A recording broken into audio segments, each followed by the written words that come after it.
வணக்கம். செல்வகுமாரின் அறுவடைக்கு இடைவெளி எப்பொழுது, அதாவது அறுவடைக்கு மழை இடைவெளி எப்பொழுது, விதைக்கப்பட்டிருக்கக்கூடிய நெல் உள்ளிட்ட பல்வேறு தானியங்களுக்கு மழை எப்பொழுது, மேலும் அனைத்து விவசாய பணிகளுக்கான ஆய்வறிக்கை, அதிகாரப்பூர்வ வானிலை அறிக்கைக்கு இந்திய வானிலை ஆராய்ச்சித்துறை அறிக்கையை பார்க்கவும். 2025 அக்டோபர் 5 ஞாயிற்றுக்கிழமை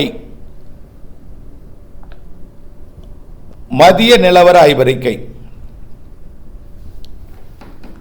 தற்பொழுது பார்த்தீங்கன்னா மதியமே மழை தொடங்கணும்னு சொல்லிட்டோம், தொடங்கிடுச்சு. பல மாவட்டங்களில் மழை. தூத்துக்குடி, திருநெல்வேலி, தென்காசி, விருதுநகர், ராமநாதபுரம், சிவகங்கை, மதுரை, திண்டுக்கல், கரூர் மாவட்டத்தின் தெற்கு பகுதியில் கூட மழை தொடங்கியிருக்கு. கனமழைங்க. இன்றைக்கு நாம் என்ன சொல்லியிருந்தோம், மதியமே மழை தொடங்கணும்னு சொல்லியிருந்தோம். பரவலாக தொடங்கி இருக்கிறது. மானாமதுரை, சிவகங்கை இடைப்பட்ட பகுதியில் கனமழை பொழிந்து கொண்டிருக்கு. அதே போல பரமக்குடிக்கும் கமுதிக்கும் இடையில, அதே போல திருபுவனத்திற்கும், அதாவது திருபுவனம், காளையார் கோவில், இன்னும் சொல்லப்போனால் தொண்டி, மதுரை இடைப்பட்ட பகுதி நல்ல மழை. மதுரை மாவட்டத்திலையும் திருமங்கலத்திலையும் மழை, நல்ல மழை. திண்டுக்கல்லையும் மழை. திண்டுக்கலுக்கு கிழக்கே ஆர்எம்டிசி நகர், சின்னாளப்பட்டி, விஎஸ்கே வலசை, திண்டுக்கல்ல நல்ல மழை. அதே போல மூலனூர், எடையக்கோட்டை, கள்ளிமந்தயம், ஒட்டச்சத்திரம், இங்கெல்லாம் மழைப்பொழிவு தொடங்கி இருக்கு. அரவக்குறிச்சிலையும். அடுத்தது பார்த்தீங்கன்னா பாளையம், அதற்கு தெற்கே அய்யலூருக்கு இடைப்பட்ட பகுதி.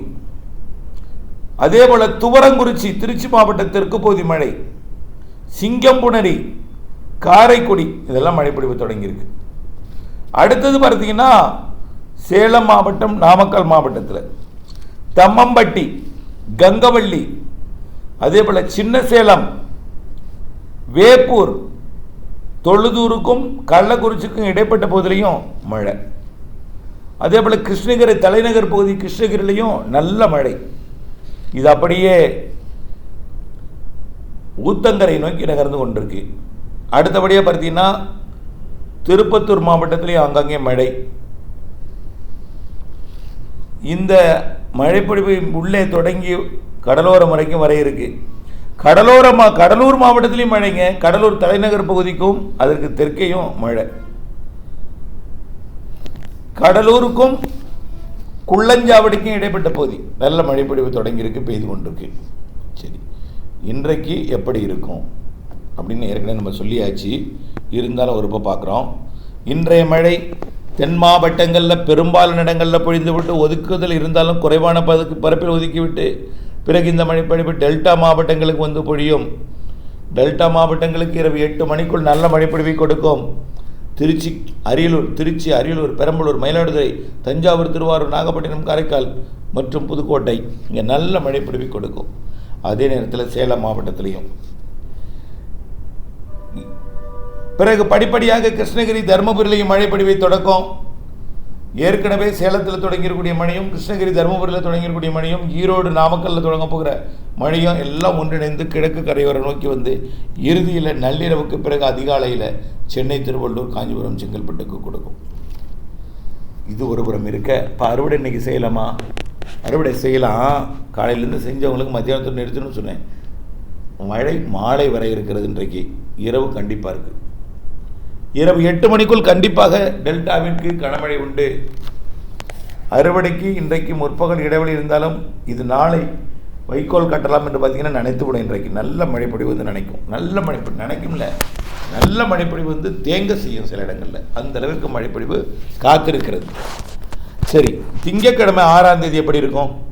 6ஆம் தேதி திங்கட்கிழமை மாலை இரவு கடலோர மாவட்டங்களுக்கும் அதற்கு ஒட்டியுள்ள உள்பகுதிகளுக்கும், கடலோர மாவட்டங்கள் மற்றும் அதனை ஒட்டியுள்ள உள்பகுதிக்கு கொஞ்சம் மழை தான், ரொம்ப நேரம் இல்லை, கொஞ்சம் நேரம் மழை. அடுத்தது செவ்வாய்க்கிழமை 7ஆம் தேதி அப்படின்னா கடலோர மாவட்டங்கள் மற்றும் கடலோர மாவட்டங்கள் கடல் ஓரப்பகுதி தான். அப்போ செவ்வாய்க்கிழமை வாய்ப்பு மழை இடைவெளி கிடைக்கிறது, பெருசாக இருக்காது.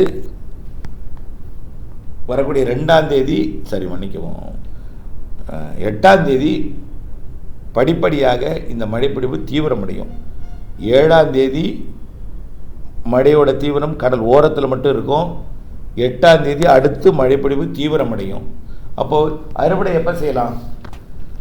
இன்றைக்கு நாள் முடிஞ்சிட்டு மழை வரப்போது, சாயந்தரம் இரவு மழை. நாளை 6ஆம் தேதி கடலோர மாவட்டங்கள் அதற்கு உள்ளேயும் மாலை இரவு மழை. வைக்கோலை சேமிக்கணும்னா முடியாது, மனிதன் இரவில் மழைப்பிடிப்பு நினைச்சிரும், ஆனால் ஒதுக்கி தான் பெய்யும். ஆனால் நாளை மாலைக்கு முன் நீங்கள் அறுவடை பணியை செய்யலாம். ஆனால் கடலோரம் மாலை இரவில் மழை வரும், உள்ளே செய்யலாம். சரி, அடுத்தது செவ்வாய்க்கிழமை செய்யலாம், கடல் ஓரப்பகுதியில் மட்டும்தான் 7ஆம் தேதி. 8ஆம் தேதி பெரும்பாலான மாவட்டங்களுக்கு மழை தெரிகிறது. 8ஆம் தேதி மாலை இரவில் முதல்ல தென் மாவட்டங்களுக்கு மழைப்பொழிவை தொடக்கும், பிறகு கடலோர மாவட்டங்களுக்கு தொடக்கும், பிறகு அனைத்து உள் மாவட்டங்களுக்கு கனமழை பொழிவை கொடுக்கும். அதாவது கோயம்புத்தூர், தஞ்சாவூர் இடைப்பட்ட பகுதி, அதே போல் தருமபுரிக்கும் விருதுநகருக்கும் மதுரைக்கும் இடைப்பட்ட பகுதி, இந்த பகுதி எல்லாமே நல்ல மழைப்பொழிவு வரக்கூடிய 8ஆம் தேதி கிடைக்கும். அதே போல் சென்னை, திருவள்ளூர் உள்ளிட்ட ஆந்திர பிரதேச எல்லையோர மாவட்டங்களுக்கும் கிடைக்கும். சரி, 9ஆம் தேதி இன்னும் தீவிரமடையும். காற்று பகுதிக்கும் 9ஆம் தேதி கிடைக்க தொடங்கிடும். இப்போ வேதாரண்யம் பகுதிக்கு மழை எதிர்நோக்கி இருக்கீங்க, நெல் விதைப்பதற்கு எதிர்நோக்கி இருக்கிறீங்க. அதே போல் விதைத்திருக்கூடிய நெல் தானியங்கள் முளைப்பதற்கும் முளைத்திருக்கூடிய நெல் தானியங்கள் வளர்வதற்கும் மழை எதிர்நோக்கி இருக்கிறீங்க. இன்றைக்கு இரவுக்குள் பெய்யும், அடுத்து நாளை மறுநாள் ஆங்காங்கே இருக்கும், அப்பவும் பெய்யும். 8ஆம் தேதியிலேருந்து பரவலாகும், 9ஆம் தேதியிலேருந்து மேலும் பரவலாகும். 9ஆம் தேதி நல்ல ஒரு மழைப்பொழிவை எல்லா மாவட்டங்களுக்கும் காற்று பகுதி கணவாய் பகுதிகளுக்கெல்லாம் கொடுக்க தொடங்கினோம். 10ஆம் தேதி 11, 12, 13ஆம் தேதி வரைக்கும் நல்ல மழை. தமிழ்நாட்டிலே திருப்பூர், கோயம்புத்தூர், ஈரோடு, திண்டுக்கல், தூத்துக்குடி, திருநெல்வேலி, கன்னியாகுமரி, தென்காசி உள்ளிட்ட காற்று பகுதிக்கும் இதுவரை மழை பெய்யாத இடங்களுக்கெல்லாம் 9ஆம் தேதியிலிருந்து மழைப்பொழிவு உறுதியாக கிடைக்கும். 10, 11, 12, 13, 14, 15ஆம் தேதி வரைக்கும் நல்ல மழைப்பொழிவு கொடுக்கும். ஆக அறுவடை எப்போ செய்யலாம்? வரக்கூடிய நாட்கள் மழைப்பொழிவு இன்றைக்கு டைம் ஓவர், நாளைக்கு முற்பகலில் செய்யலாம், நாளை மறுநாளும் முற்பகலில் செய்யலாம். ஆனால் நாளை மறுநாள் கொஞ்சம் ஒதுக்குறதுக்கு அதிகமாக வாய்ப்பு இருக்குது. ஆனால் நாளை மறுநாள் செவ்வாய்க்கிழமை அறுவடை செய்யலாம். சரி, புதன்கிழமை மாலையில் வரும் மழை, புதன்கிழமை மாலை இரவு மழை, அதிலேருந்து வரக்கூடிய 8ஆம் தேதியிலேருந்து மாலை இரவு மழை 9, 10, 11ஆம் தேதி. அதாவது 11ஆம் தேதி எப்படின்னா பரவலான மழை, காற்று பகுதிக்கு கனமழை, மதியமே தொடங்கும் மழை, மதியமே தொடங்கிடும் மழை. 11ஆம் தேதிக்கு அப்புறம் மதியம்னா 2:30 மணிக்கு தொடங்கும். 11ஆம் தேதி 12, 13 காலை 10, 11 மணிக்கெல்லாம் 12 மணிக்கெல்லாம் தொடங்கிடும். அதிகபட்சமாக 12, ஆங்காங்கே ஒதுக்கி இடிமழை தான். 17ஆம் தேதி எந்த நேரம் வேணாலும், எப்போ வேணாலும், எங்கே வேணாலும் காற்று முழுமையாக திரும்ப தொடங்கும். படிப்படியாக முழுமையாக தொடங்கக்கூடிய நாள் வடகிழக்கு பருவமழை அக்டோபர் 18. ஆனால் அதற்கு முன் வடகிழக்கிலிருந்து காற்று வர தொடங்கும்.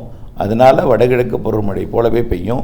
13ஆம் தேதியிலிருந்து முழுமையான ஒரு பரவலான மழைப்பொழிவை எல்லா மாவட்டங்களுக்கும் கொடுக்கும். ஆக நல்ல மழைப்பொழிவு அனைவருக்கும் பரவலான மழைப்பொழிவுனா 8ஆம் தேதியிலிருந்து படிப்படியாக 9, 10, 9 விட 10 பரவலாக, 10 விட 11 இன்னும் பரவலான மழைப்பொழிவை கொடுக்கும். வடகிழக்கு பருவமழை தொடங்கும் வரைக்கும் தீவிர மழைப்பொழிவு வரக்கூடிய நாட்கள் இருக்குது.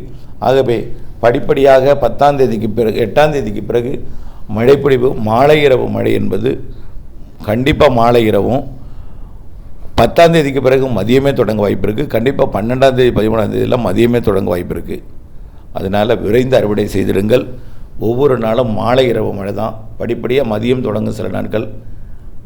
ஆகவே வானிலை ஆய்விற்குட இணைந்திருந்து இடைவெளி அறிந்து திட்டமிட்ட அறுவடை செய்ய வேண்டும் என்று அன்போடு கேட்டுக்கொள்கிறேன். நன்றி.